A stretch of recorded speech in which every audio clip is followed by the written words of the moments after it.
सर्व शिक्षक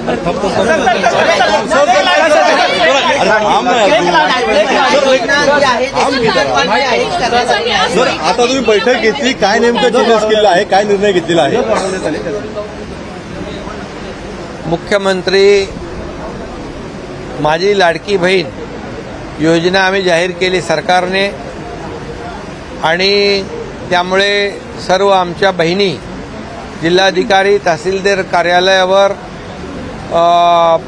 आपल्या या योजनेमध्ये सामील होण्यासाठी योजनेचा लाभ घेण्यासाठी जी गर्दी झालेली आहे आणि आमच्या भगिनींना वाटतं की 15 दिवसामध्ये आम्ही जर ते निकष आणि पात्रता पूर्ण केली नाही, आम्ही नोंद केली नाही तर आम्हाला लाभ मिळणार नाही असा जो काही गैरसमज पसरलेला आहे महाराष्ट्रातल्या आमच्या बहिणींच्या मनामध्ये, तो आज आम्ही बैठकी घेऊन दूर केलेला आहे। ही योजना जी आहे त्याचे जे काही प्रक्रिया आहे त्याची मुदत 31 ऑगस्टपर्यंत वाढवण्यात आलेली आहे। 31 ऑगस्टपर्यंत सगळे जी काय प्रक्रिया आहे ती महिला भगिनींनी पूर्ण करायची आहे आणि त्यांना लाभ जो आहे मी ऑगस्टमध्ये जरी हा फॉर्म भरला किंवा पात्रता सिद्ध झाली तरी त्यांना जुलैचा 1 जुलैपासून पैसे मिळणार आहेत। 1 जुलै मग ऑगस्टमध्ये झालं तर जुलै आणि ऑगस्टचे 2 महिन्याचे पैसे मिळतील आणि जी काही गर्दी झाली आहे जे निकष जे आहेत ते देखील आम्ही सुलभ केलेले आहेत, सुटसुटीत केलेले आहेत। त्याच्यामध्ये जन्माचा दाखला असेल, त्यांच्याकडे जे काही डोमिसाईल आपण मागतो अधिवास त्याच्या बरोबर त्याच्याऐवजी समजा जन्माचा दाखला असेल, शाळेचा दाखला असेल 15 वर्षापूर्वीचा, रेशन कार्ड पिवळं आणि केसरी 15 वर्षापूर्वीचा असेल किंवा वोटर लिस्टमध्ये त्यांचं नाव असेल तर त्यांना याच्यामध्ये पात्र धरलं जाईल। त्यामुळे कुठलीही काळजी त्यांनी करू नये, कुठलीही चिंता करू नये आणि दुसरी गोष्ट या सर्व नोंद आणि प्रक्रियेला कुठलाही एकही रुपया सरकारच्या माध्यमातून घेतला जाणार नाही।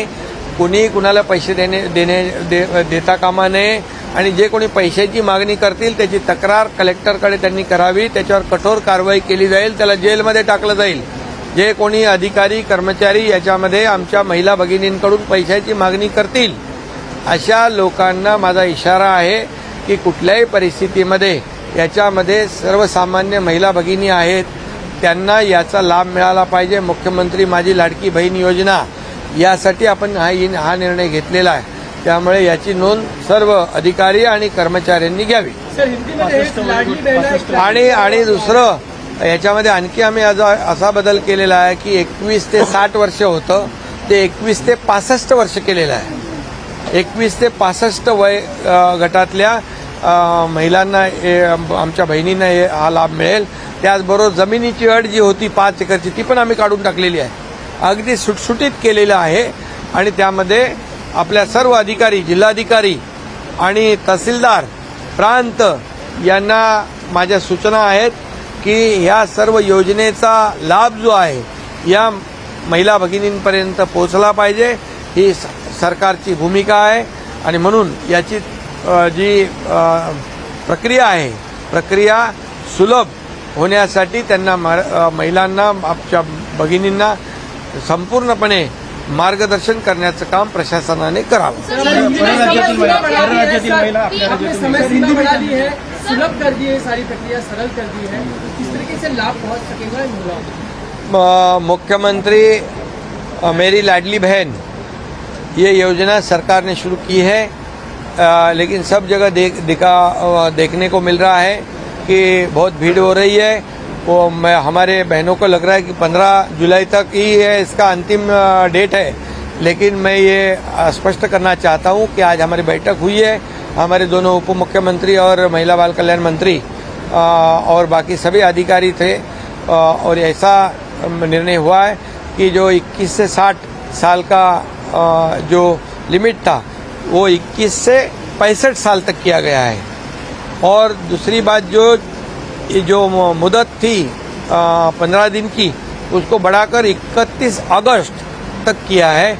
अगस्त में भी जो भी हमारी बहन फॉर्म भरेगी उसको जुलाई के भी पैसे मिलेंगे। क्योंकि ये स्कीम जो योजना है 1 जुलाई से शुरू होती है, तो उसके दोनों महीने के पैसे मिलेंगे।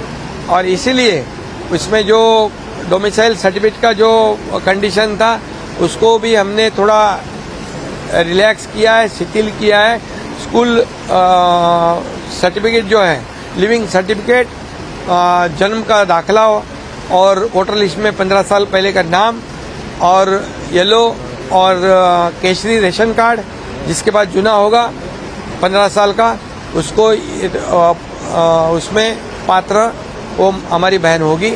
और इसलिए बहुत ही सुलभ इसमें हमने सुलभता लाने का निर्णय लिया है।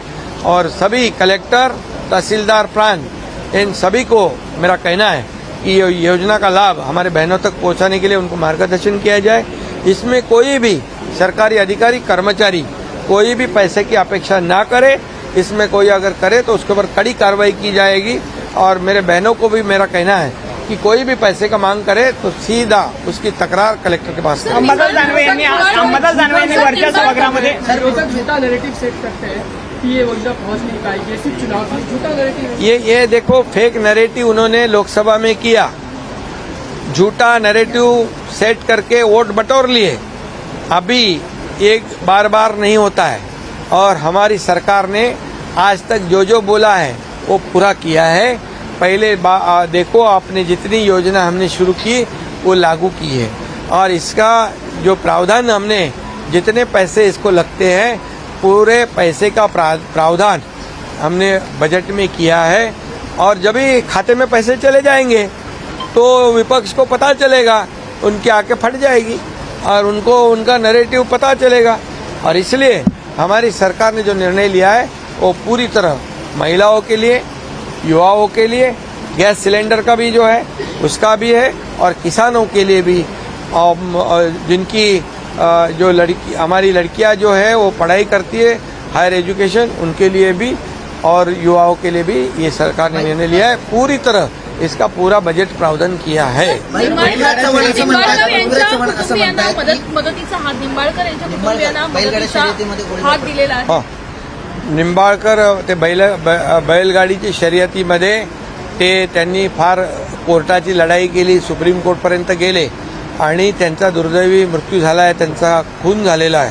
त्यांचं परिवार जो आहे म्हणजे आज बेसहारा झालेला आहे आणि ते आज माझ्याकडे आले होते। मुख्यमंत्री सहायता निधीतून त्यांना 5 लाख रुपयाची मदत केलेली आहे आणि त्याचबरोबर जे गुन्हेगार आहेत, दोषी आहेत, त्यांच्यावर कठोर कारवाई करण्याच्या सूचना मी दिलेल्या आहेत। त्याप्रमाणे कठोर कारवाई होईल। कारवाई